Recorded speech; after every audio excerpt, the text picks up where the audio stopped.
Podcast. We'll be sitting down with a fresh guest each week. Someone who shares the same kayak fishing passion that runs through our veins. We're talking kayak anglers, kayak companies, lure experts. Heck, anyone who's got a story to tell about landing the big ones from a kayak. We're setting our sights on becoming the #1 kayak fishing podcast in the world. You'll get a chuckle, a grin, and hey, maybe even a belly laugh. Because we believe in the power of humor. But above all, we're here to educate and inspire. So, whether you're a seasoned kayak angler or just dipping your toes into this exhilarating world, join us on the Kayak Fishing Obsessed Podcast. It's time to reel in adventure, camaraderie, and the joy of the catch. Here's your host, Daren Wendell. What's up, you fish freaks? Welcome to episode number 148 of the KFO show, Kayak Fishing Obsessed. My name's Daren with Wendell Fishing. I got my co-host, Wyatt the Hammer Hammond, riding shotgun tonight. Special shout out to Triple Scorpio, the latest Wendell Fishing YouTube member. Appreciate you. And Wyatt, I just hit 90,000 subs on YouTube. So everyone out there listening who's a subscriber, appreciate you. Thank you for helping me get there. We're 10,000 away from that silver play button. I'm pumped. Tonight, we got Rob English from English Fishing joining us. Rob's been around kayak fishing long enough to watch this sport go from a relatively simple paddle kayaks to the absolute machines that we are fishing out of today. So tonight we'll be asking the question I think a lot of kayak anglers are starting to ask: have fishing kayaks gone too far? We're talking bigger boats, more weight, motors, electronics, higher prices, and whether all of it's actually making kayak fishing better. Plus, we'll be breaking down the dog days of August. But before we bring Rob in, a quick word from K-Fast, the sponsor of the show, Kayak Fishing Advanced Safety Training. Now, kayak fishing is incredibly fun, but the water doesn't care how experienced you are, how expensive your kayak is, or how good of a swimmer you think you are, right? Conditions change, equipment fails, people make mistakes. That's why Chad Hoover and I created K-Fast to help kayak anglers better understand PFDs and weather and cold water and reentry, emergency preparedness and situational awareness, and really knowing when conditions are beyond your ability. So the certification is just $25 because we want safety education to be accessible by every kayak angler. So go get certified today at kfast.co. Now, my favorite segment of the show, which we haven't done in a while. Does Wyatt still have a job? I can't pay someone to do that, so I got to sing it myself. So I apologize. You got to get one of the buttons that says that. I know.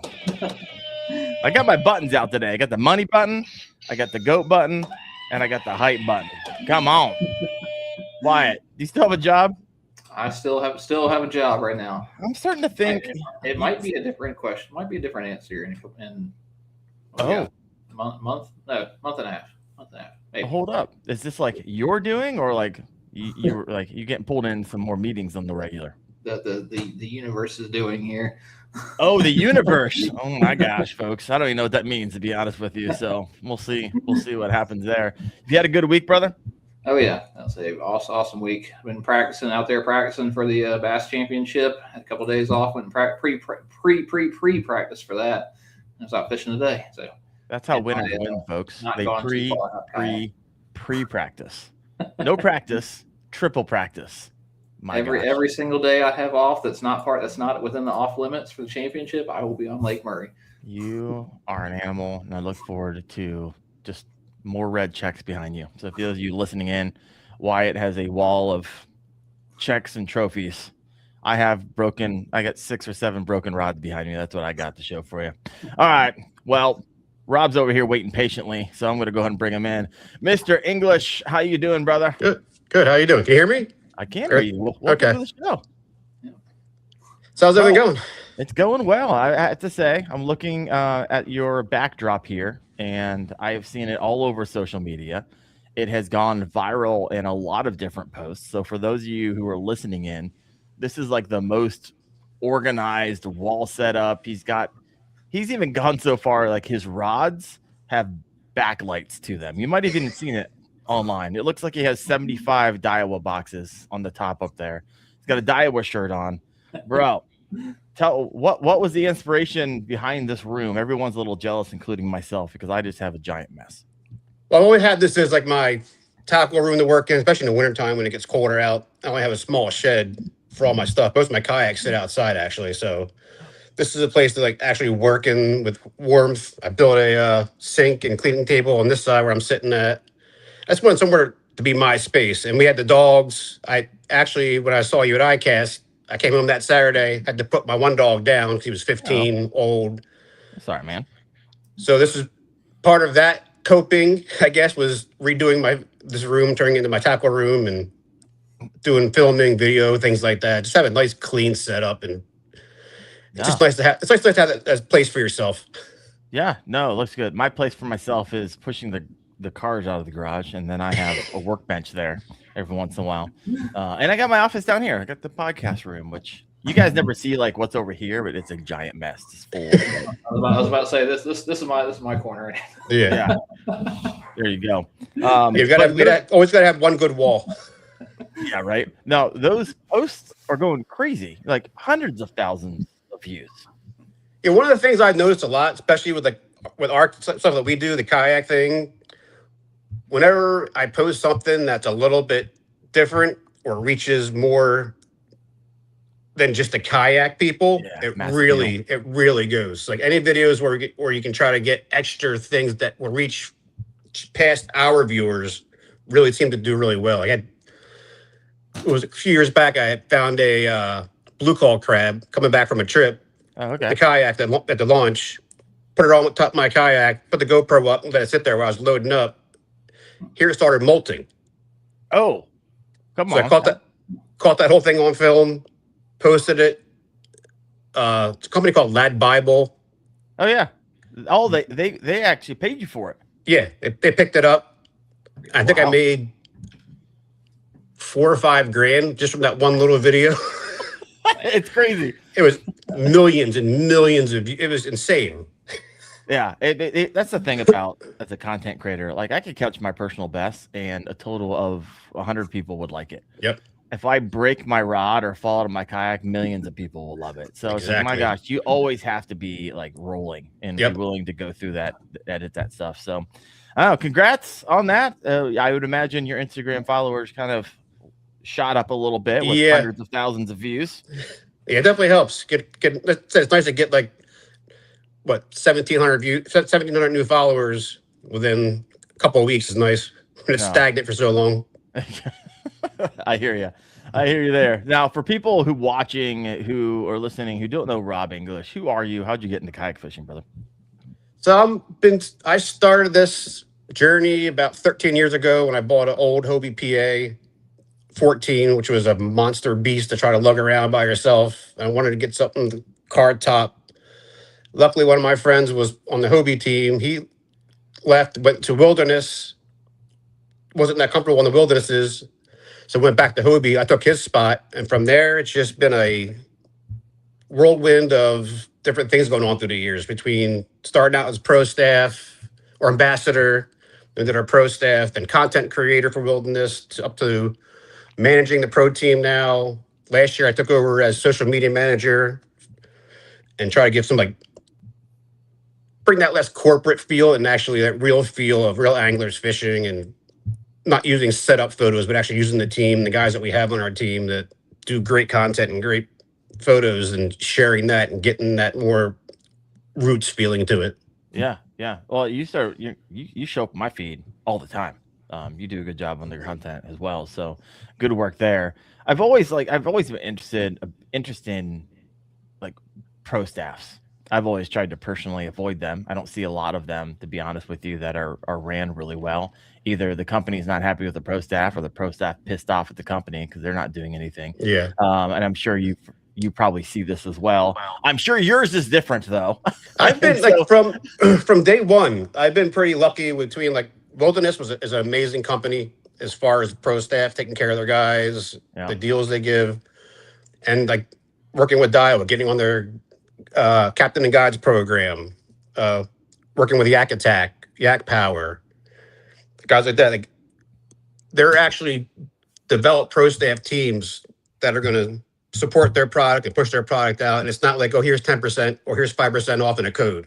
They actually take care of the guys, which is hard to find in this industry anymore because it's the way that things have going and marketing budgets and things like that. But there's still some out there.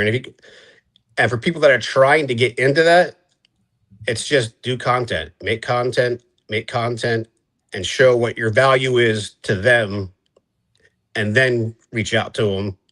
Yeah. It made a big deal for me, like making my English angling, it's dedicated Facebook page, dedicated Instagram page, not your family and all that photos. I share some of that stuff with my kids fishing and things like that every now and then, Sure. but it's showing them that you're serious and this is what you're trying to promote really helped out in my journey with it for sure. Yeah, 100%. Now, there's a lot of anybody who goes fishing, like, hey, it'd be nice to get some sponsors, nice to kind of underwrite some of the expenses.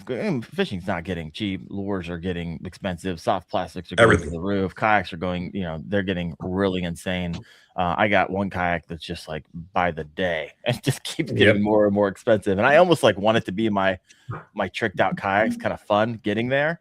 I just put a 16-inch Garmin graph on my XTR. 16-inch. It's freaking awesome, guys. And so looking forward to like goofing around with that. And I got a Garmin Force getting ready to throw on there as well. And so they're going to integrate. It's going to be a good time. But a lot of guys are out there. And I remember when I first started off, when I had like 5,000 subscribers, like, you know what? This is expensive. It'd be nice to get on a pro staff team. Outside of Wilderness Systems, would you actually even recommend it? Because here's the thing. I know a lot of pro staff teams. Like, I know a lot of frustrated pro staff members. Like, I'm on the team, and then the company goes around and sends other people on trips to do the promotions. And it's like, what in the world? I've been over here hustling. I might not have the reach that the girl that you chose. However, I'm the one that's been working my tail off, doing all the work. The brand. Yeah. So, that could be frustrating. Getting Definitely. a code can be frustrating. Not hearing from companies before. Would you even recommend it nowadays? If that's what you're going to do, but there's a difference too, because there's a lot of people that try to go that route. But like, in my case, I fish from January to January. It's nonstop. Like it's not just something you do once a month, once every few months. It's every few days a week out fishing, always making content, always being out there. Those, like, that stuff they see, but they go to like your Instagram page, they want to see just constant images being put up, videos being put up, but also stuff that looks good, looks decent. Like, luckily with me, I got a background in video production and photography, so it was a very easy transition with that. Yeah. No, I hear you. Wyatt, your thoughts? You're on a pro staff, obviously. Mr. Old Town over here. Old Town hat, Old Town shirt. Everyone, if you're listening in. At the end of the day, it's three letters. It's ROI. That's what it is. A lot of these companies are businesses, and they have to run the business. And if somebody comes in, I have 100 followers. I post once every 6 months. I want to go. I want a free kayak. Like, it just can't happen. Like, you've got to be a salesman for yourself, a salesman for the brand. And God bless. A lot of people probably like overestimate themselves as far as, I have 1,000 subscribers, I have 2,000 or whatever it is. It's a lot of, like, you've got to put the brand out there, you got to put the company out there. Like, it's a lot of work. It's a ton of work. Yeah. And all like with my, because like I said, besides Wilderness, my full-time job is Spencer Gifts and Spirit Halloween. So all right. So I'm working in that marketing environment. I'm doing video production for all those animatronic videos that on the website. I shoot those. We have huge crews that go out and these haunted attractions, and you set up everything, do our backgrounds, doing 12, 14-hour shoots. Oh, wow. Yeah. It's a lot. That's 3 or 4 days in a time. Yeah, it's a lot trying to do that, and you're fishing and everything else. But on the marketing side, I can see that, understand all that, and that helps me when I'm working with other companies, is what they're trying to get as far as pushing their products out and how to shoot those, how to edit them, things like that, to get with Instagram. You guys know Instagram, like that 3-second hook. You got to have retention rates and all this stuff to get your videos and photos pushed. No, I hear you. I mean, the number one question that came to my mind is completely unrelated. It's more of what are you going to be dressing up for Halloween if you have access to every single costume known to man? Well, if you ask my wife, she'll probably say nothing because she's the Halloween person, and going on 21 years of working there, it's like by the time Halloween comes, I'm ready to get over Halloween. And you guys are like working ahead. You guys are always yeah. We're always we're a couple years ahead at a time for each year, so it's just nonstop with our production teams. Like everything's done in house with our Spencer's company. Like we have designers. It's a huge company now. Yeah. When I started, it was like 300 people. Now there's a couple thousand. It's crazy. Wow. Well, congratulations. Seem to be doing well for yourself. And I don't know how you, with 12, 13-hour shoots, how you have time to get out in the water. But when you do get out in the water, what kind of water do you spend most of your time fishing in? Where are you at? Let people know I'm located about 10 minutes outside of Atlantic City. Okay. So you do mostly saltwater stuff. It's all saltwater, yeah. I'll do, well, in the wintertime, we go brackish water for white perch in our winter season. But pretty much from March 1st is striper season for us to December. So we get stripers, flounder, sheep's head's my favorite fish to catch. That's the one I go after the most. Oh, really? Big sheep's head because they're a little more challenging. You're up in the bridges and fishing in rock jetties and currents and a bunch of crazy stuff you probably shouldn't be doing, but it's what makes it more fun. Like freshwater fishing, it's just you kind of just go around looking for fish, catch a bass. Yeah, get a nice one, but your life for. Yeah, that sounds sounds good. Now, so you're fishing wintertime, right? So when it comes to safety, because I get this question a ton, and then obviously the photo that I put on this thumbnail is you, and I think it's a cocotat. Is that what you're wearing? Yeah, cocotat. So walk us through, like, if you're going out and the water's near freezing, like, how are you prepping for that in case you go in? And have you gone in the cold? Actually, I've never gone in at all. Yeah. No, wait, I'm sorry. I went in once, and that was, I'd won a tournament in Maryland, and first place for heaviest fish, I had like a 14-pound sheep's head, which is a monster. Oh, is it? Okay. So they sent me to Panama, to Los Buzos, to fish with Robert for the week. I'm familiar. So I went out there with Robert. I caught something, and he picked it up. I was in a Hobie Outback. And apparently their seats don't sit all the way flush, I guess. So I went and turned a little bit, and the seat started moving up. I'm like, oh, shit. I rolled right into the water on purpose. I'm like, I ain't going to mess around. I'm not going to screw around. I'm going to go right over it. All my gear on there, brand new stuff. Oh, yeah. And then, of course, Robert's like, oh, shit, maybe I should have waited to bleed that fish out because there's a hammerhead swimming around you right now. Oh, awesome. Yeah, that's the quickest re-entry known to man, folks. And of course, I just sat there floating around till we got up in there. But as far as like the winter stuff, I mean, I'm fishing November, December. It's usually around 48 degrees, 30 degrees at nighttime for stripers on the bridges. Oh, you're not only fishing in cold water, you're fishing in the middle of the night. My gosh. All right. By myself. No. By yourself. Yeah, I mean, you're like, the risk profile on that is through the roof right now. But when I'm out, it's a couple layers of socks. I got my cocotat full semi-dry suit. Just because the neck's so much more comfortable. Usually gonna be over water. But I mean, when the weather, some of the weather's nice. When I'm fishing in, I tell people the dry suits at PFD are there for when the rescue guys come to find you. It makes their jobs easier. My mom's she does she works with the rescue dive team in the town down the street from us. Oh, really? Okay. So they do recoveries and things like that. So that's what that's kind of my little joke. Like the dry suit's what you can find your body because water's 28 degrees when we're fishing. Good night. 32 degrees. Yeah, that's cold, man. Yeah. I love it. So, how do you fish? What are you fishing? What are you using to fish for? The sheep's head's the black and white ones, right? Those are the ones. Yeah, the big yep. striped fish. Yeah, I know what stripers are. They got a whole row of teeth on the front, and then they have.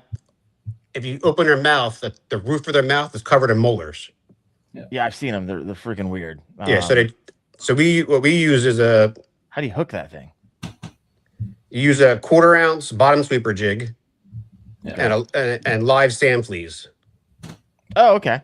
I pulled So the sand sand fleas out of flea, the- Yep, I've seen them. between the sand flea and the jig, kind of like takes on the buoyancy out of it, and just get up into some pilings, bridges, drop down about 5-10 feet, and work around those areas and just whack them. Then you got to pull them out of the structure, which is the fun part.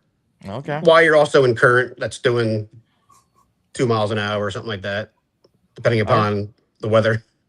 All right. I'm curious how you keep your kayak in place. We'll get to that in just a second. Like, you one of the guys that like scrapes the pylons to like kind of chum the water type of deal? Is that more Every now down- and then, a lot of guys do it. I just know the spots are usually hanging out with because years of fishing the same areas, you kind of get it figured out. Yeah. Where I can just drop down and pick one or two up. Yeah. There you go. I like it. What are you laughing at, Wyatt? Well, sheepshead. It's been a couple of years, but that's some fun fishing. That's some real, like the biggest one I've caught was like 8 or 9 pounds, but it's like if a bluegill got to 10 pounds, like they'd rip your arm. Yep. Yep, exactly. They're just like where we're at. The current's heavy, got fast water, and the fish are the way they're designed, they just pull. It feels like, sometimes I'm like, what is on my line? Like, is it a shark? Like, I can't tell. Sometimes it'll just start ripping. Yeah. So when you're fishing for those, what do you accidentally catch sometimes? Like, what are all the species that you could catch or do? On that same exact setup with a sand flea, it's striped bass, flounder, sharks. What kind of Tog, sharks you you put- got?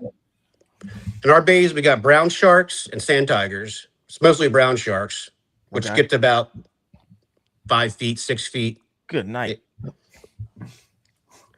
And of course, with us, like until about August, we kind of stopped doing it, but we'll run a dive hook with our flounder on it and just throw it over the side of the kayak, keep them in the water. Once around August hits, you start getting a little weary because, I've had 2 or 3 times you get a big brown shark comes up and just rips it right off your kayak, spins you around I've seen those sideways. videos. They do well. Yeah. Like I said, it's more things to keep on your toes. Yeah, there you go. My goodness. That's wild. That's a lot of fun. I've never caught a sheep's head before, so maybe I need to get over your way. Yeah, come up this way. You're over in Northeast Ohio. Yeah, Yep. that's not that far. It's really not. I could probably be there in 8 hours and call it, have a good time there. Wyatt, you can come up. We can just go catch a bunch of sheep's head in freezing water, and it'll be good. I have been talking to so many people the past week or two that every friend that I have that fishes saltwater has been coming by the store, and I'm like, because it's always championship season, so I never get to fish the fall saltwater like Kings and all that, and I'm like, I really want to go out there after talking to everybody every single day. Yeah, bet. Because they're telling me the bull reds are running right up in the new and everything, like 40, 50 inchers. And yeah, we had some nice ones last year. I had some huge bull reds up at down in Virginia. Yep. Oh, What I love about salt is being that I live in Ohio and don't fish it very often. Like when I went to British Columbia, I think that's where I went. I have no clue where I went. Anyways, you just drop a line down. You're like, I have no clue what I'm going to bring up. And I brought up probably 12 different species. Yep. All PBs, because the first time I ever caught them in my entire life. Like, I'm on PB day. And it was just wild. I was like, these fish they look so weird. I was picking up lingcod. I was bringing up Amazons. I was bringing up all different type of variety of rockfish. It was insanity. And so that's one of the things I love about salt. I know if I throw something down here in Ohio, picking up a bass or a catfish. Yep, exactly. That maybe a pike from fishing the rivers or a smallmouth, but it's not the variety you get with saltwater, and I love it. So when you're out there, now, at the beginning of this show, I actually took a note. I wanted to forget it. You're like, hey, all of my kayaks sit outside. And I love that it ended with an S. I'm not the only one who owns more than one. People all the time are like, how many kayaks do you own? How many do you own?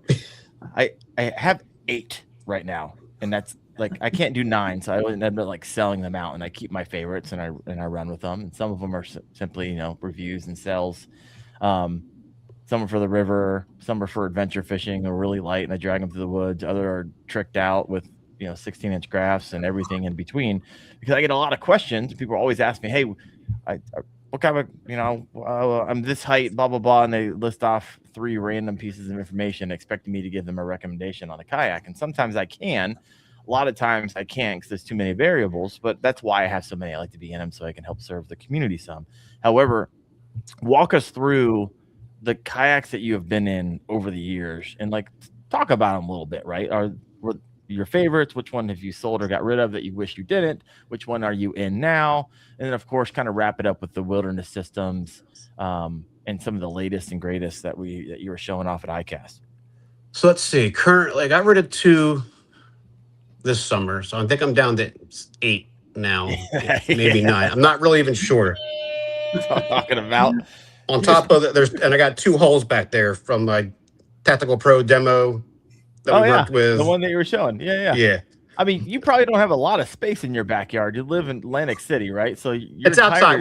I'm outside Atlantic City, so yeah, we're on in a small property, but we're in the woods, which is nice. So you can shoot your guns and deer come in the backyard and take the kids on the dirt bikes. Got it. 8 kayaks. All right, walk me through it. I love this. But fellow collector. When I first started, it was with the Wilderness Radar 135 because I wanted something that was like an Outback. I mean, a Pro Angler would have been at the time because they had the old Outbacks, which you kind of sat, they kind of like wrapped around you. I wanted to put a little flat deck, so I got the Radar 135, put the pedal drive in it. Then we came out with the Recon 120, and that's pretty my go-to for the last 6 or 7 years now. Oh, really? Yeah, that's my main workhorse. That's when I'm fishing the bridges, jetties, things like that, because it's the pedal drive, the bike pedal drive. Yep.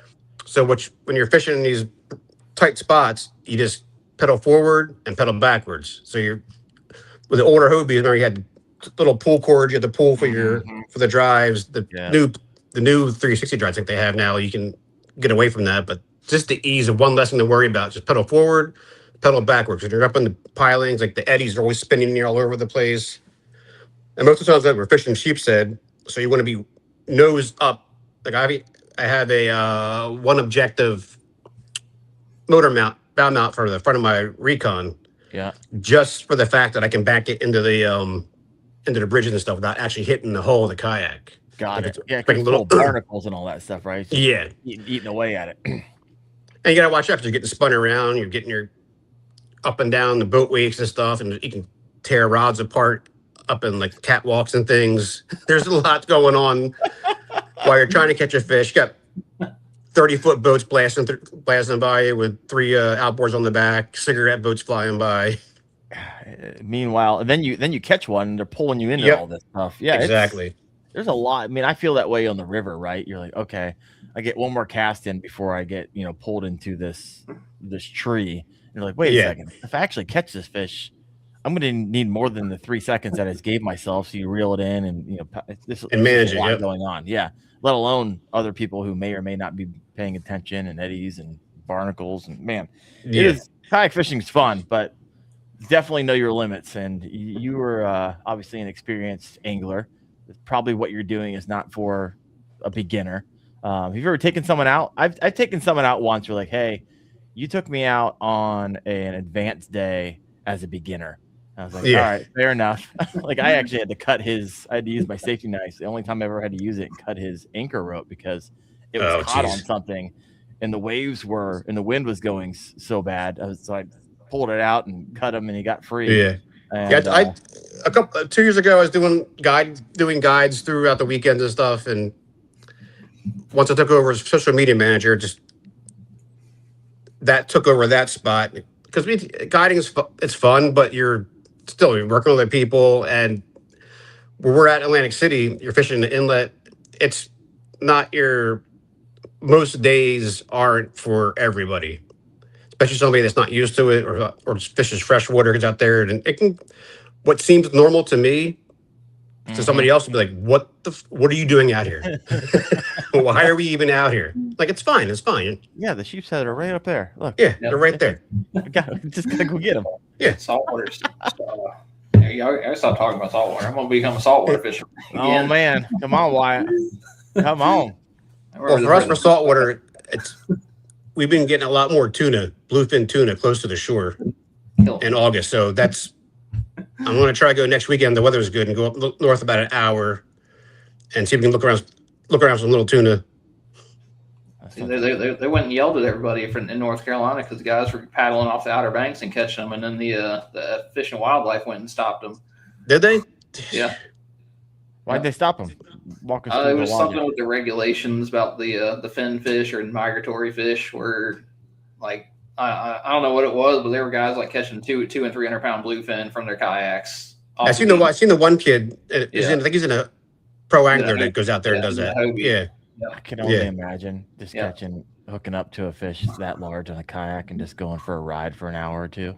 As long as like for us, you need an HMS permit for tuna. So I would assume as long as you got your tuna permit, you can go fish for it. Like there shouldn't be any difference with the regulations as long as you pay for your permits. I don't know. It's wild. Yeah. But that's my goal. That's my goal. I want to get a tuna. That's one thing I haven't done yet. That sounds like a good time.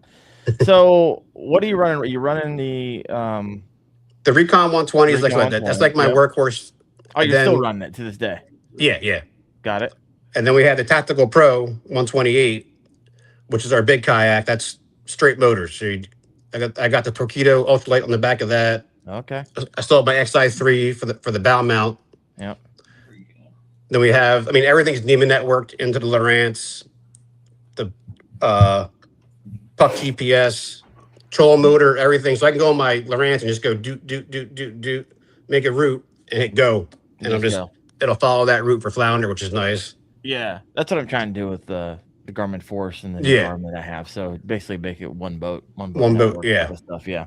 And obviously, any company who's selling that stuff, they want to own the boat, anyways, right? Exactly. Garmin wants to own the boat. Lowrance wants to own the boat. Everyone wants to own it. They come stock with the Old Town, the autopilot.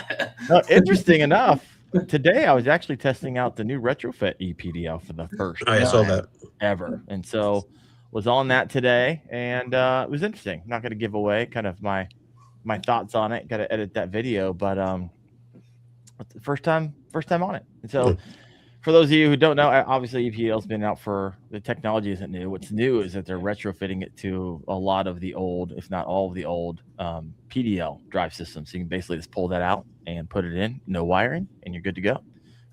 So we will, I still got some thoughts left on it. Wyatt, what are your thoughts on it? Have you ever been in an EPDL? Oh yeah. I've got one. I'll have it out tomorrow.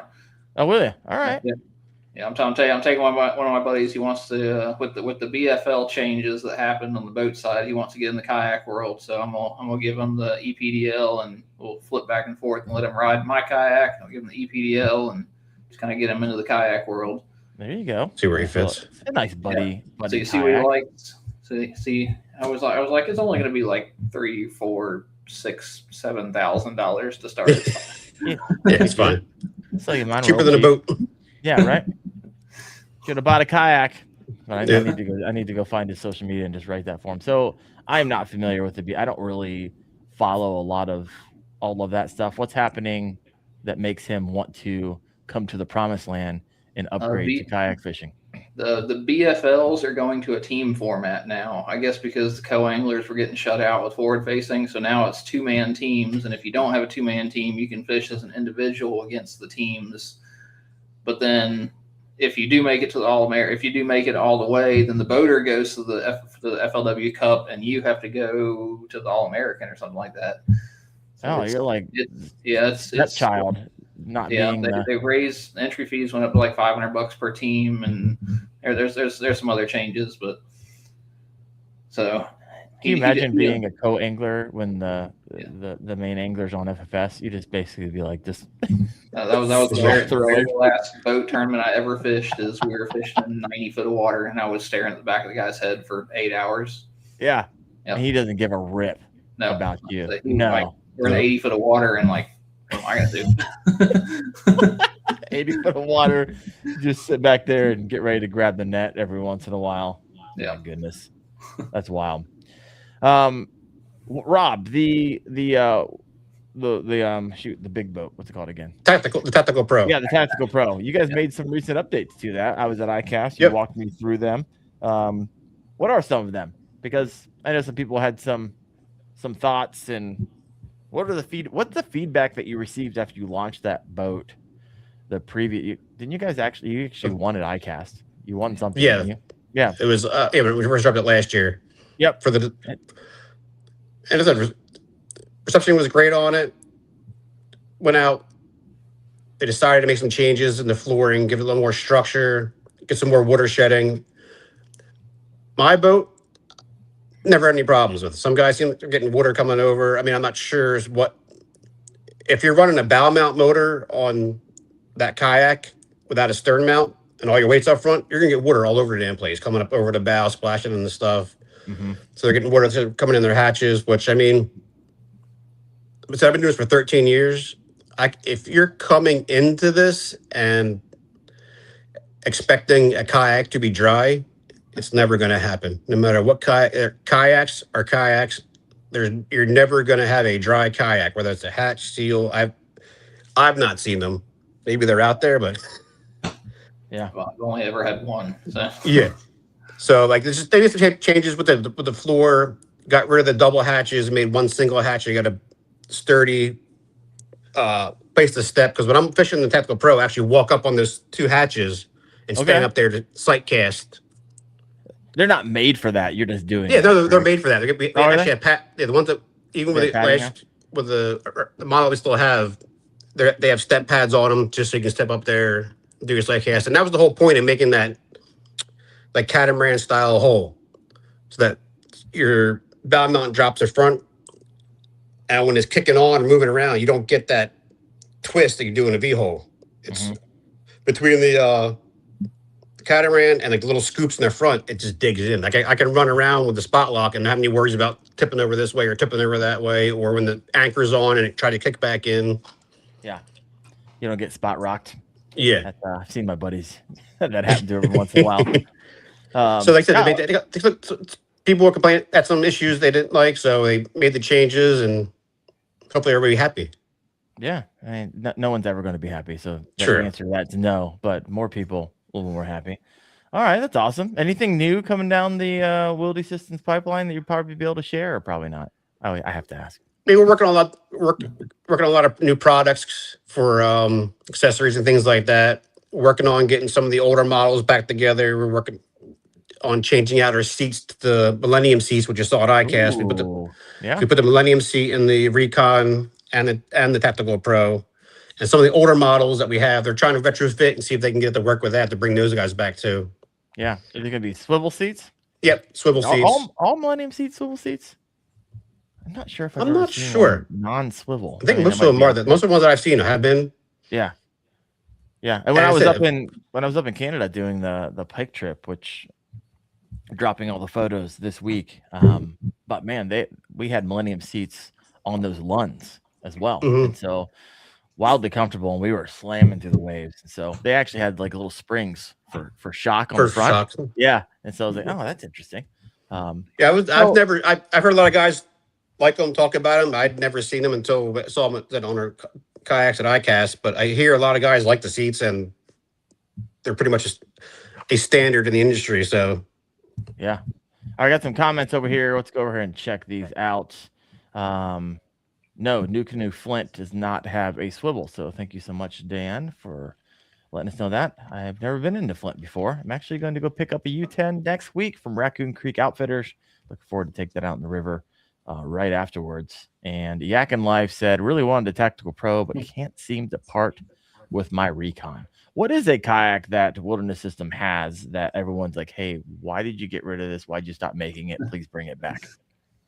A lot of the feedback I've been getting is that the radars and the attacks, especially with the river guys. The river guys like the attack 120, 140. Same with the radars. They're more narrower. The attack's kind of big to paddle. We can still paddle, but like the radar is real good for paddling. So I don't fish much rivers, but I can imagine you got a lot of stumps and low water you got to walk across. So you want something light you can carry and drag across those spots, I'm sure. Yeah. Oh, half the time the hardest part is getting to the river and then pulling it out of the river. So yeah, finding the spots and dragging them down. Reduction. Yep, 100%. So you've been in the business for a while. Wyatt as well. Let's get into it. The theme of the show, and this is, it's just opinion, right? I'm really curious. Have fishing kayaks, have we gone too far? Rob, what do you think? Because you've been doing I this don't for think so 13 because years. I love messing with stuff, see what I can do with it, what I can add on to it, doing wiring, rigging, things like that. Yeah. Like the tactical pro when it came out, I was like, what am I going to do with this thing? And I got in it. I'm like, this is what I needed this whole time. Because like Okay. we're at, especially doing like flounder fishing and things like that, my area, most of the launches or boat ramps and things like that, you're going about 2-3 miles before you even get to the spot you want to start fishing at. So Okay. you're pedaling 2 miles just to start, which is an extra half hour, 40 minutes added into your trip both ways. And wind, you go out there, it's beautiful out, and it turns into 20 miles an hour.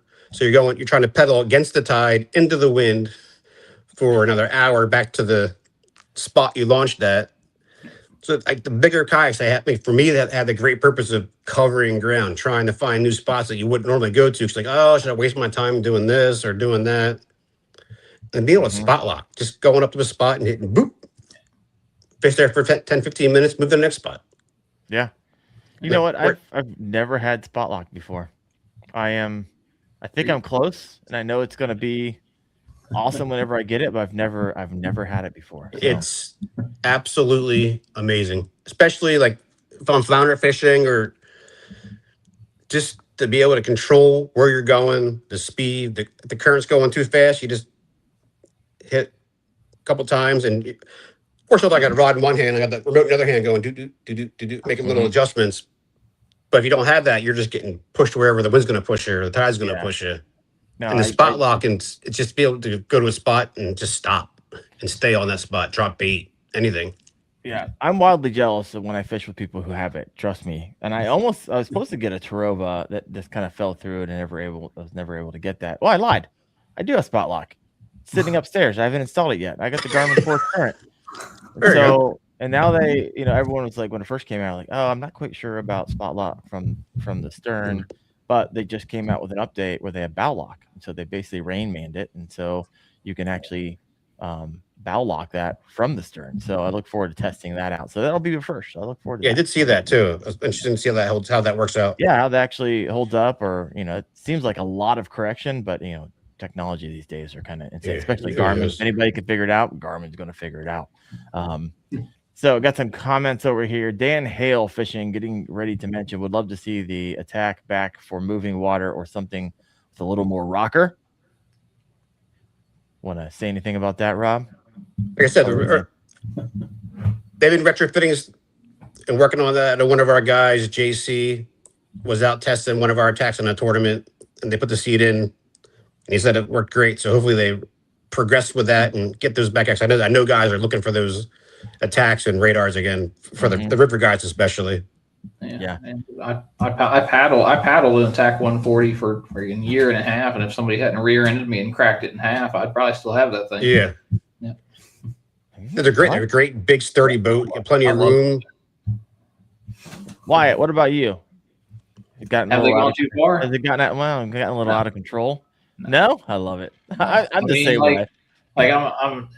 You look at it like anything else. Like I'm not gonna watch somebody drive by in like a Raptor and be like, "Oh, that's terrible. That's too much truck." I'm like, no, I want that. It is wild to me as a content creator.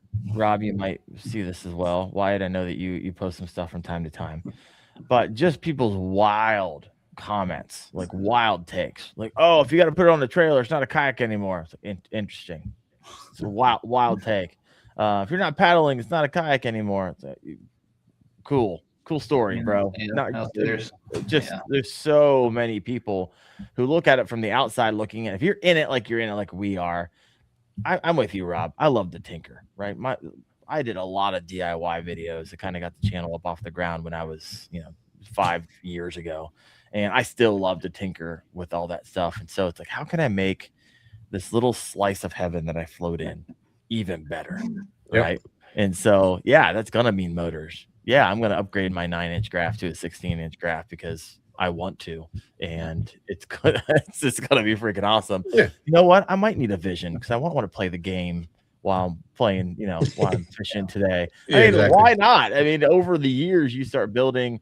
I might want a swivel pod seat. That looks kind of neat. I might go try this out. All these things are wildly expensive, but when you're on the water 100, 125, 150 days a year, outside looking in, people are like, oh, it's a waste of money, more money than brains, which, by the way, I'll take any day. Oh, yeah. Brains. Yeah. Sign me up. Where's that crowd at? It's the whole like walking to work would suck, but riding a bike would be better. Yeah. Driving would be even nicer, right? Yeah. You're gonna have to spend more money to do it, but it makes that experience a lot better. No, I hear you. Go buy You can buy a bunch of. You can buy. I mean, if you want to do it, anybody can get into this with minimal money. You can buy a marketplace, get a couple $100, get a kayak, start doing it. But when you're doing it all the time and you're trying to get the most out of each trip, that's when you start getting shit like we do. Like it's just, it's just, you want to make that time more efficient. Get to those spots, be able to fish those spots. Count on your gear. Everything's going to work. You can fish with $60 rod combos. Yep. Mine are more expensive, but I use them more than your average person does and beat the hell out of them in the saltwater. No. I always tell everybody, like, I'm working 5 days a week. I only get 2 days off to go fish, and whenever I use those 2 days, I want to enjoy the experience. I want to be able to go out there in my kayak. I want my kayak to work exactly the way I'm supposed to. I want my rods and reels to work the exact way that I need to do. I need everything to work because that time is all I get. Yep. No, I hear you. And sometimes I love going out in my tricked out kayak. Tomorrow morning, I'm waking up at 4 a.m., taking Sun Dolphin Aruba 10, and I'm dragging it through the woods. Yep. Because that, on the flip side, that thing was, I think it was free. I think if you buy one right now, it's like $250. You can go to Walmart and get one for get off the bank for $165, and it comes with a paddle. Come on, guys. There's really not a lot of like excuse out there for people like, oh, I can't afford it. Can't afford $165, and you really don't want to do it that bad. Because it might take you a few months to get that, and I get it. People have hard times, and I'm trying to be sensitive to that. But man, I love gonna go out there and just drag it through the woods. I'm gonna have the time of my freaking life. And people up here, they're always doing offshore charters. They're spending $2,000 to go out offshore for 8 hours to hopefully catch a tuna, or hopefully catch mahi or something nice. And maybe you will, maybe you won't. You're still spending that money. Yeah. When you guide, do you guide anymore? I haven't in the last 2 years. Yeah. Did you enjoy it, or it's just like, hey? I still like bringing people out. The most anxiety of it was it's just weather dependent, and said we're fishing. For when people go out with me, they want to catch sheepshead. Yeah, and it's work. It's current. You got to worry about when the tires are coming in. What the moon is. You got a lot of safety to worry about when you're responsible for another person in a place they're not used to fishing around. Exactly. Not used to fishing by, and so I can imagine that's probably wildly stressful for you. Yeah, and if you fall out of the kayak, it's not like you just get back in the kayak. You're drifting anywhere from a mile to 2 miles an hour in the current. Yeah, either out into the ocean or back into the bay, or into the bridges or into whatever stuff. So that can get a little nerve-wracking. Bridges are not soft. No, they're not soft. And get stuck in them, get stuck in all the pieces that are broken underneath of it and things like that. But for me, like kayak fishing it's relaxing, and that chaos is even more relaxing to me for some reason. I used to race dirt bikes, snowboard, all that stuff. When people ask me, this is a good one. I have not broken my skull, my neck, my back, or my femurs. Okay. Everything else has been broken. Oh, good night, bro. Both legs, hands, feet, toes, pelvis, collarbone, ribs, fingers, elbows.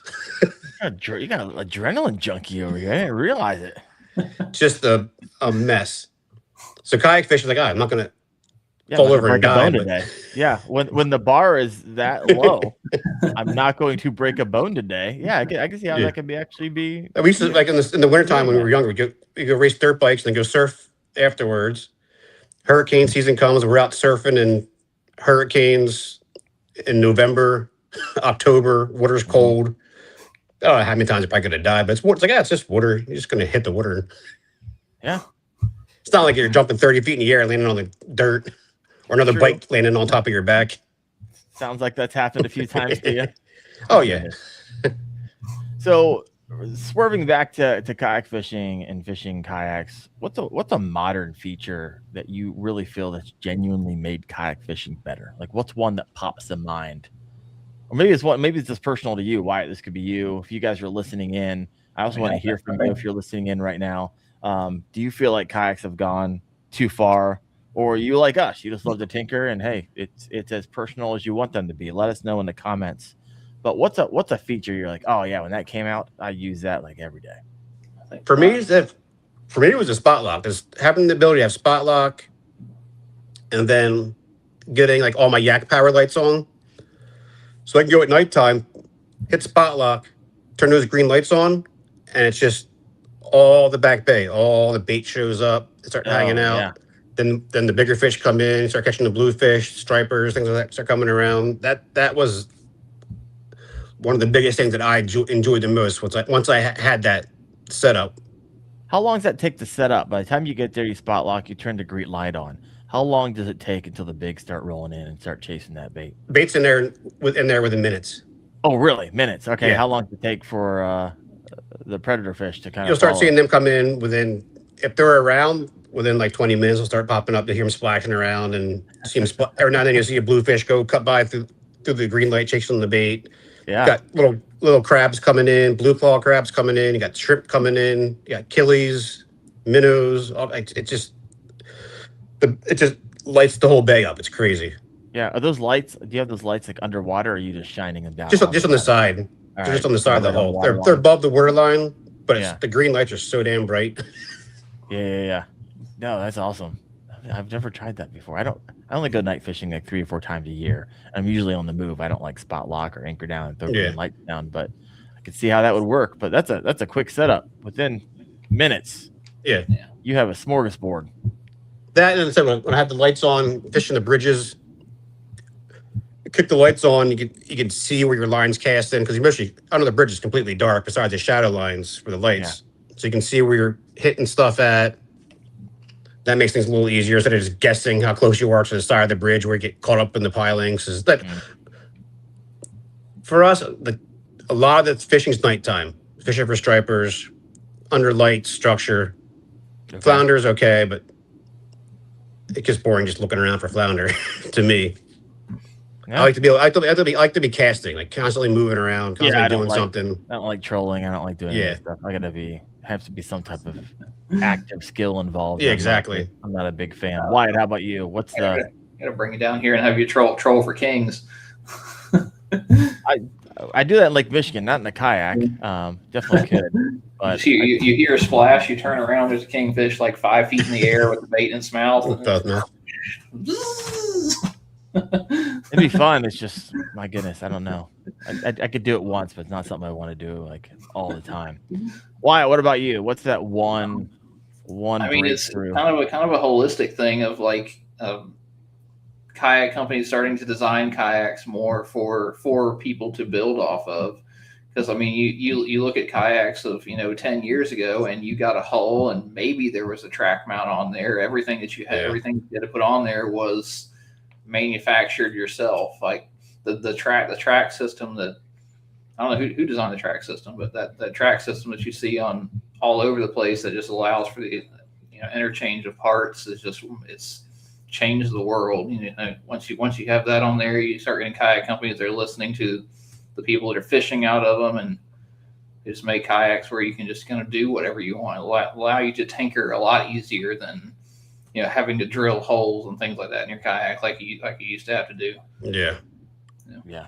I think something I use and I love, I mean, it's the evolution of the angler, right? So when you're a paddle kayaker, you're like, oh yeah, I love paddling, it's fun. And then you get a pedal kayaker, like, holy crap, I don't ever want to paddle again. And then you get a motor, you're like, what the frick? I don't want to see another pedal kayak in my entire life. Then you get foot controlled steering, you're like, what the frick is going on? This is amazing.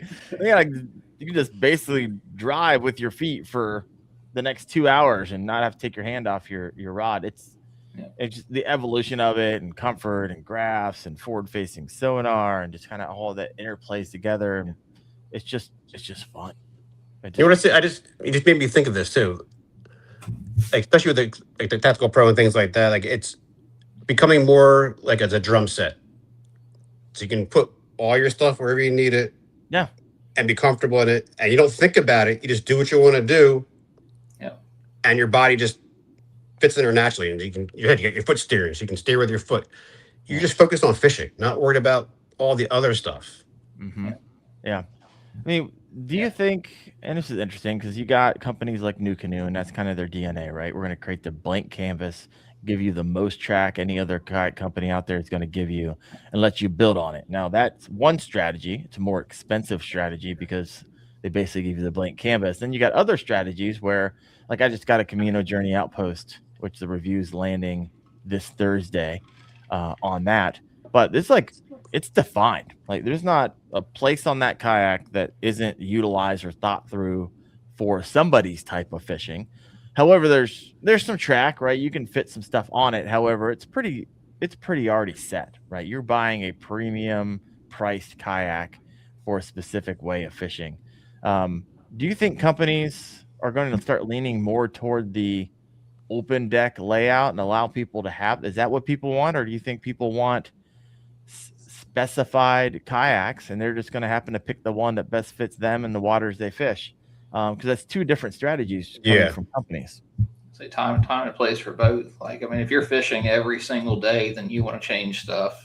If you go out there once a month and having something that's preset is, that way you don't have to think about it. So if you don't think about your kayak for a month, or you just want something where you can just take it and throw it in the water, that's the way to go. If you're out there every single day, like, I want my net in this spot, I'm going to put a track or put something that I can have the net there. I want my board right here. I want my phone in this position so it's ready to go. Like, I like being able to change everything. But I mean, if you like simple, if you don't want to have to think about it too much, then might be the way to go.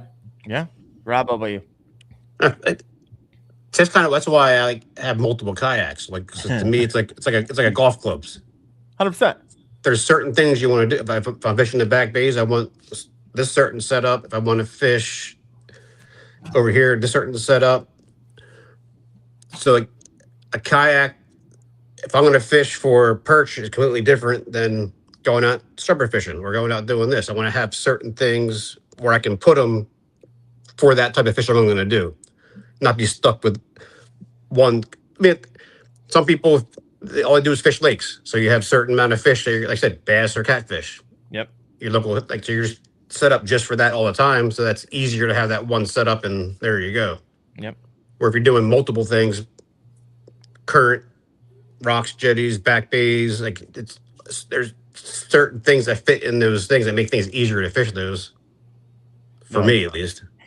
It's wild to me. Like, they are like golf clubs, just really, really, really expensive golf clubs. And people are like, I get this everyone like, why do you own 8 kayaks? It's like, because I don't have room for 9. It's really simple. The same, like, why do you carry 8 rods and reels? Because I don't have another tether tube back there. There's only one reason. I just love the gear. I also love simplicity. I'm only taking like 2 rods with me tomorrow. Sometimes it just depends on what you're fishing, what you're doing, fishing, what you're doing. Sometimes I might have 8 rods, but 3 of them are 3 different types of chatterbaits. And if one of my systems go down, I don't want to have to sit there for 15 minutes and, dig out the rat nest or whatever it is. All right. Same with me. Yeah. As sometimes guys go, you have enough rods on there? I'm like, no. I mean, I got more I can put on there if I want to, but these 8 are good for right now. Yeah. Like, you kayak guy, the guy come up to me, you kayak guys, why do you have so many on? And that's always my response. And they always kind of walk away a little grumbly. I'm going to flip the switch here. I got a different question for you. What's a feature or trend do you think maybe companies or that you've seen that you're like, we really don't need this? No one asked for this. Why did you create this? You don't have to name the company. It's kind of name. I'm trying to think of anything I've seen that's like the hill I'll die on is rod holders. They're everywhere. I hate putting my rods in a rod tube and it's full of water to just sit there and soak the cork in for 8 hours. Like I don't. Yeah. I'll put a tube on there or something. Right. I don't need rod holders on a kayak. It takes up track space. It takes up space. You've got to have a flat spot on the boat that big in order to put a rod holder on there, and that could be used for so much other stuff. Something else. Yeah, and a lot of time that's where if you wonder why you got water inside your kayak, a lot of times that is the culprit. Yes.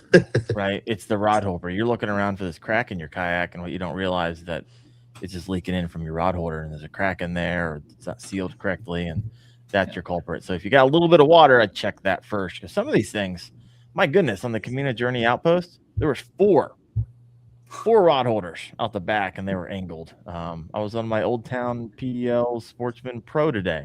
It had two. Would you like them, Wyatt, if they were like, if they somehow drained out the side? Because I could see molding those. Nope. He's like, no, I don't want them at all. Yeah, you probably do that.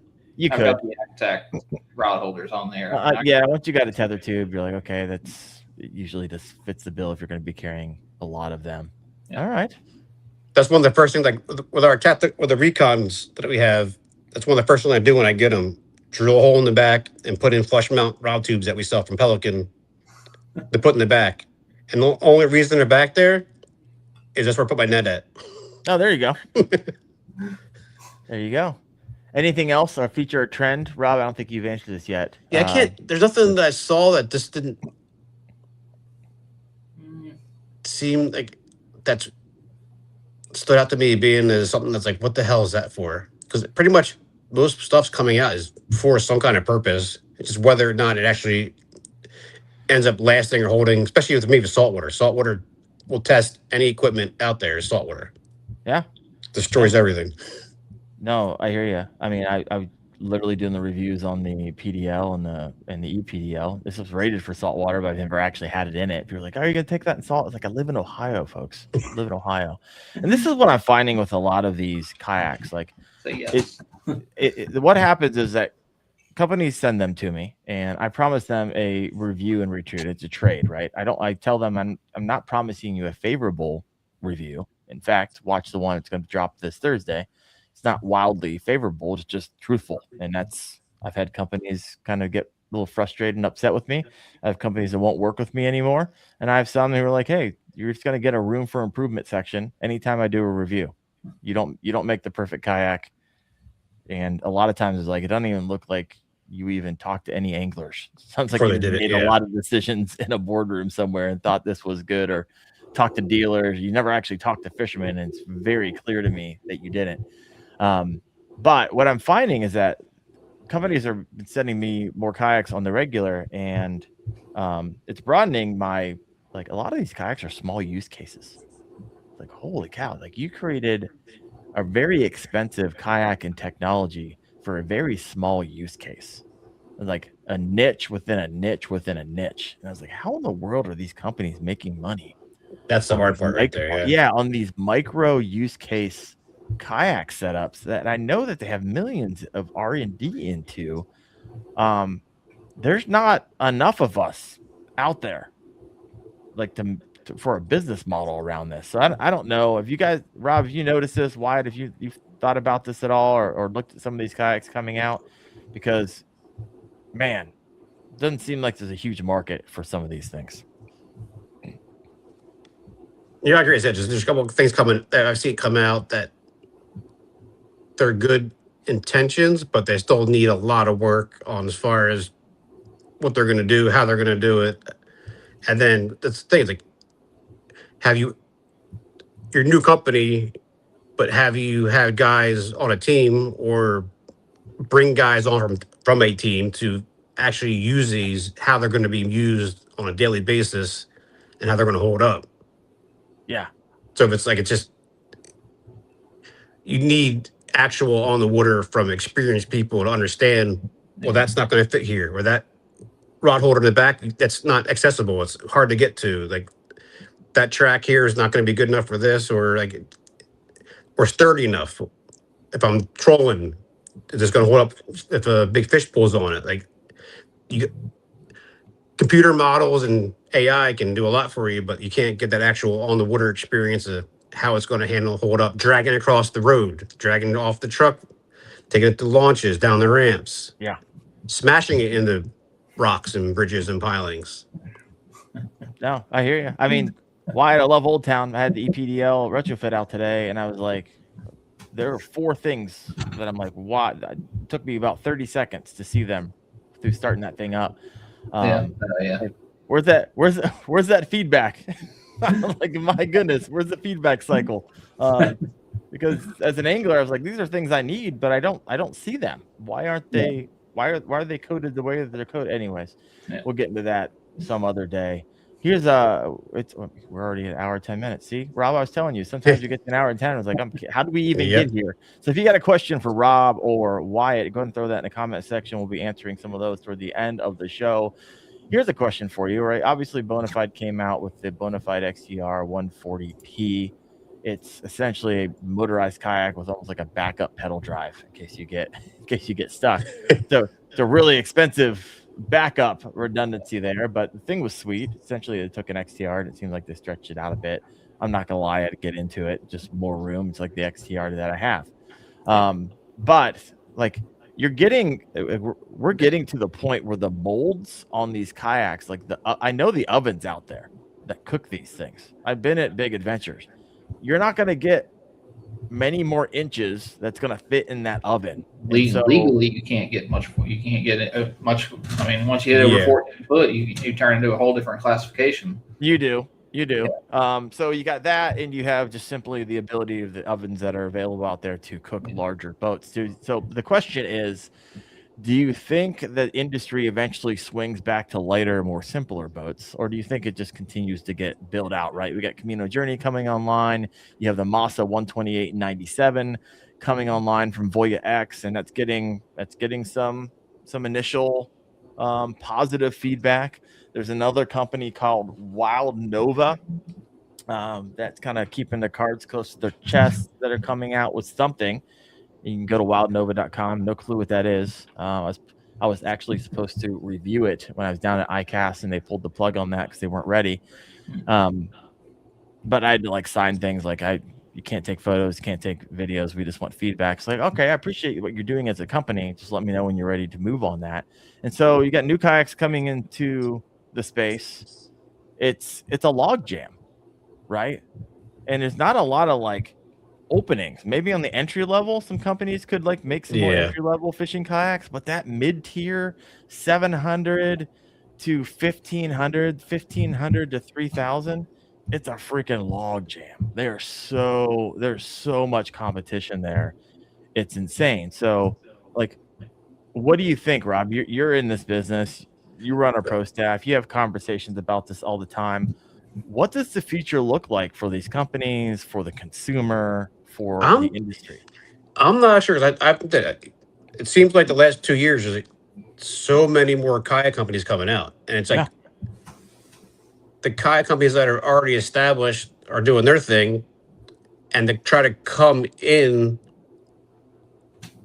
and take away from that or hit that market where you're new.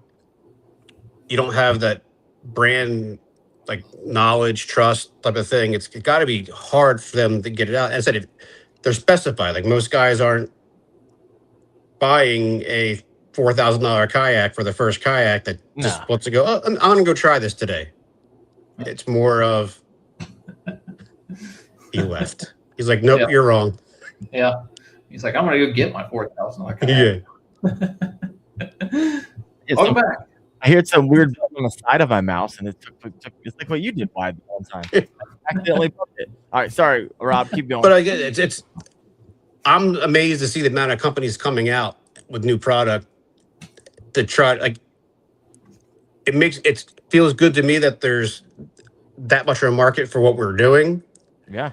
But at the same time, how as a new company are you going to break into that market? Because there's only a couple that are actually doing something completely innovative compared to the regular, just changing what's already out there. Yeah. And it's interesting. You got FluxJet. They had something a little interesting and new. but a little hard getting out of the gate. Let's call it what it is, right? People ordered kayaks a long time ago, still haven't received them. Some are going out the door. Then you got the Voya X or some of those getting out into the wild. I don't know when they're actually going to be like available. Wild Nova, you got, Camino Journey coming in with inflatables and hard shell kayaks. I would hate to be a company coming online with a new kayak. I couldn't imagine all the hassle it comes to one, making one, two, shipping, warranty, hauls, cracks, dealers, and dealers are dying. It seems like by the day. And so it just seems like a terrible business. Yeah, that's the hard thing too. Because especially these new companies, most of them you're buying them online, and yeah, I know from personal experiences that all the shipping companies out there, they do not care. They don't care.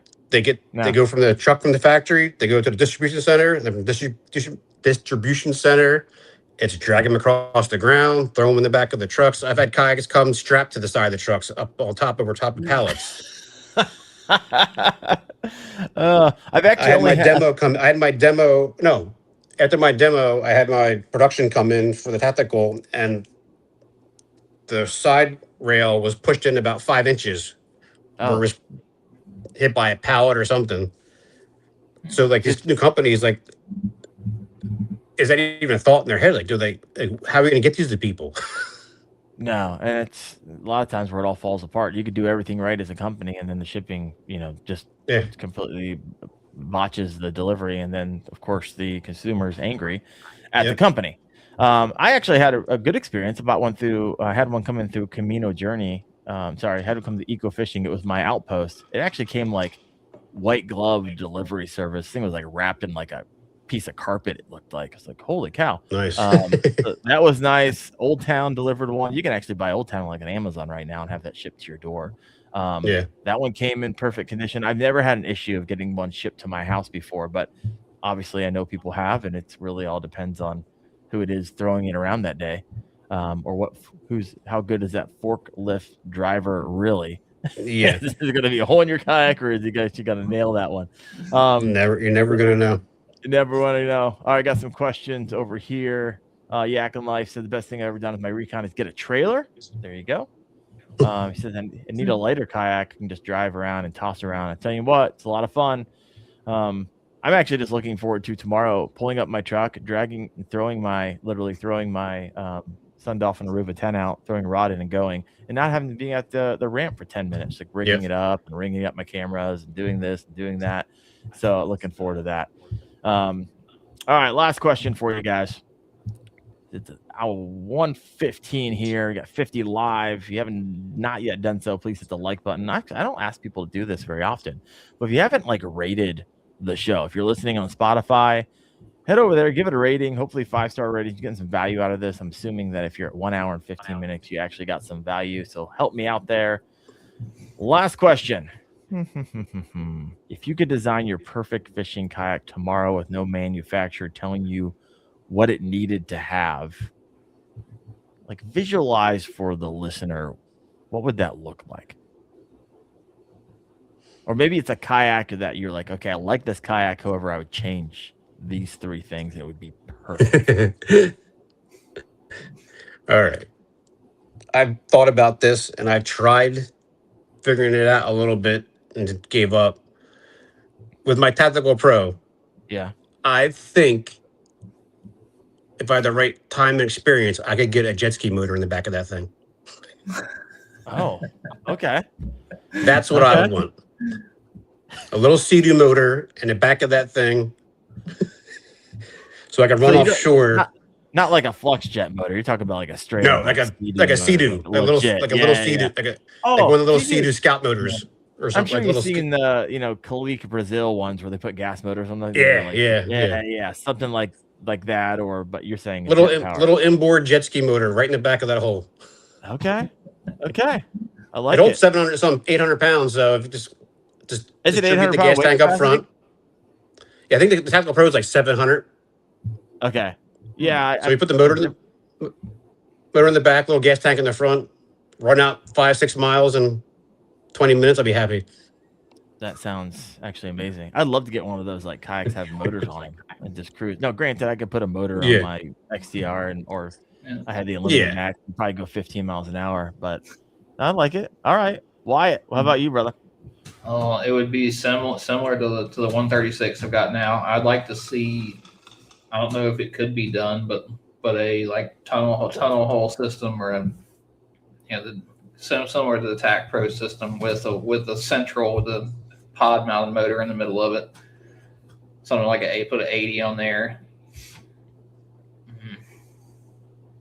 Yeah, just kind of like that twin pontoon style with the tunnel hole, 80 pound thrust in the middle. I'd like some big flat spots next to me to have gear tracks and things. Like gear tracks are just storage. Don't need a huge back. Probably and rod holders. With the what? Extra rod holders. I only bring 4. I only bring 4 rods any time anyway. I don't need a bunch. I like it. Yeah, I don't need a ton in the back. I mean, it doesn't have to be super long. I think 13 foot is about perfect. I need it short enough where I can use the rod and run across the front. If it gets, if I can't run a fish around the front of the boat, if I have to stand up and do anything that's too long. And fit in the back of a truck. Yeah. There you go. So you trailer it all, Rob? I trailer the Tactical Pro because it's the way the hull's set up. It doesn't just sit flat, so it's easier. I mean, also when I'm running it, I pretty much drive it loaded up. So I got the bow mount in the front, I got the Torpedo in the back of the truck, but everything else is ready to go. So I just back up, put on the Torpedo, and slide it in. Yeah, I like it. So it's a lot easier. And in the wintertime, when I'm fishing that, and you're standing in that 32-degree water, it's easier to back the trailer up and just run up onto the trailer with it. Yep. Because even that, you're there. All that gear, as soon as you get your feet in the water, they just go. So why just go talk to Old Town? Be like, hey guys, this is what I want. What do they say when you tell them? They laugh at you. Yeah. They say, okay, we're talking with the engineers. There's a balance between the engineers and what they can do and what I want. I was talking about it was funny is how could you get like 2 Newports 300s rigged up to run like dual outboards? Didn't they have some at ICAST like that? They had dual motors. Did they? Yeah, they had like a dual motor thing. I didn't get a chance to actually look at it, but I saw it from a distance. You can set up like the center console boats, but 2 twin outboards on the back of that thing. Yeah, freaking just run a cigarette kayak. 5 horsepower on the back was the TAC 141. Yeah. I was like, what was it? I saw a guy with a 5 horsepower mount on the back of the TAC 140 one time, and I was like, send it, freaking send it. I love it. Well, Rob, last question here. What do you got going on? What we look forward to? And where are you most active on when it comes to socials? Most active, it's just Instagram, Facebook, both of those. Far stuff coming up. It's just getting this room cleaned, finished up. I'm actually working with a couple companies trying to get them to do some their slat wall because the stuff I made back here, all the dark wood, looks great, but it's a lot of work. Okay. Cutting down 4x8 sheets of plywood, cut those into 4-inch strips, cutting those into 2-inch strips on a 45-degree angle, sanding them all down. Oh, you like DIY'd your slats? Yeah, all the dark wood in the back. That's all 4x8 sanded plywood. So I cut it down the strips, 45-degree angle, so all your little shelves cleat, and just you can move them all over the place wherever you want them. You're an animal. I thought it'd be a fun project, and I started. I'm like, shit, now I got to finish this. Yeah, it's no longer a fun project. Yeah. Wyatt, how about you? What do you got? What do we got looking forward to? Those following you, where do they find you? Wham Fishing, Instagram, YouTube, Facebook. Yeah. Wham Fishing. When's the last time you kicked out a YouTube video? It's been a minute. It's been a minute. It's been since the spring because I can't actually run a GoPro and it was 117 the other day whenever I was out. So yeah, GoPro's gonna fry at like 85. That's because GoPros suck. That's why they fried 85. Only if you don't use them right. You gotta set them up right. They're terrible. DJI, all the way. We can have this conversation later. I just think they're terrible. I've tried setting them up left, right, up and down. At least you get to 100. I don't run mine with my GoPro. I don't run them with batteries in them, so it takes all the heat out of it. Yeah. Open them up on the side, and they always just turn off for no reason. Then they repair files for the next 30 minutes. It's so freaking irritating. Repairing file. All right, I'm off track here. I actually had someone earlier in the show like, "Hey, Daren, I can fix that glitch of your camera that's been probably driving people nuts all tonight." If you are still listening, please reach out to me because I have tried troubleshooting this. I've reached out to StreamYard ever since I got this new Apple iMac Mini. And when I plugged it in, it started glitching. And it doesn't just do it on StreamYard. It does it on everything else. Do you know what it is, Wyatt? No. Who is it? There it is. Water cooled is best. There's a reason I had 5 and now I have 2. Yeah, I have a couple at the bottom of the lake. I know exactly where they are too. They are gone. They've been there a couple of years now. All right, folks. Well, Rob, appreciate you. Really do. Thank you for coming on the show, sharing a little bit. Had a lot of fun tonight. Wyatt, appreciate you as well. And I don't have a guest next week, but we're going to have a show. I'll find a guest for us. So if you have an idea or someone you're like, hey, Wendell, go ask this person. I'd love to hear what they have to say. I've had some really great guests on the show because of that. So reach out to me. You can just DM me or go find my email on the YouTubes. But you guys have a fantastic week. Hopefully slay some big ones. And we'll see you next Tuesday night at 8:30 p.m. Eastern on the Kayak Fishing Obsessed podcast. You guys have a good one.